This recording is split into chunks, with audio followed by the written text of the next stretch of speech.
санал бас давхардлаа. Би тэр яг доктортой нийлүүлэлтийн тухай асуудал дээр маш болгоомжтой хэдүүлээ бас хандж байхгүй бол бүнсний өсгөлийн төслийн хүрээнд нэлээд олон бас одоо махны үйлдвэрүүд жижиг одоо мал төхөрөх одоо бас үйлдвэрүүд нэлээд баригдсан.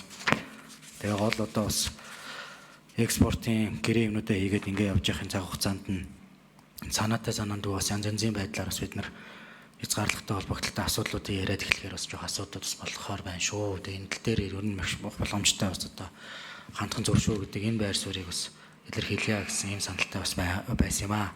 За 2026 оны улсын төсөвтэй холбогдолтой асуудал дээр аль болох цогцоор нь хараад мал эмнэлгийн гоцаалбарт өвчлөлттэй холбогдолтой асуудлаа, биокомбинатын одоо шинжилгээтэй холбогдолтой асуудлаа бас нэлээд одоо бас цогцоор нь хараад ингээд оруулаад ирсэ гэсэн ийм бас бодолтой байна.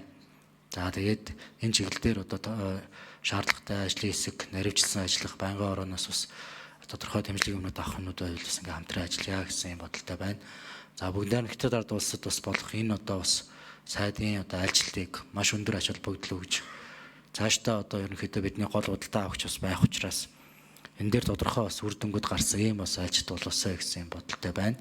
Ялангуяа өмнөх хугацаанд хэд хэдэн ажлын хэсгүүд ахлаад ажиллаж байсан хүний хувьд бол энэ дээр бас одоо хамтарч ажиллах иймэрхүү чиглэлээр бас ажиллая гэсэн ийм одоо хилцүүлгийн үр дүнгууд бодлууд бас төрж байна. Тэгээд за бусад асуудлууд бол давхардлаа гэрлээ.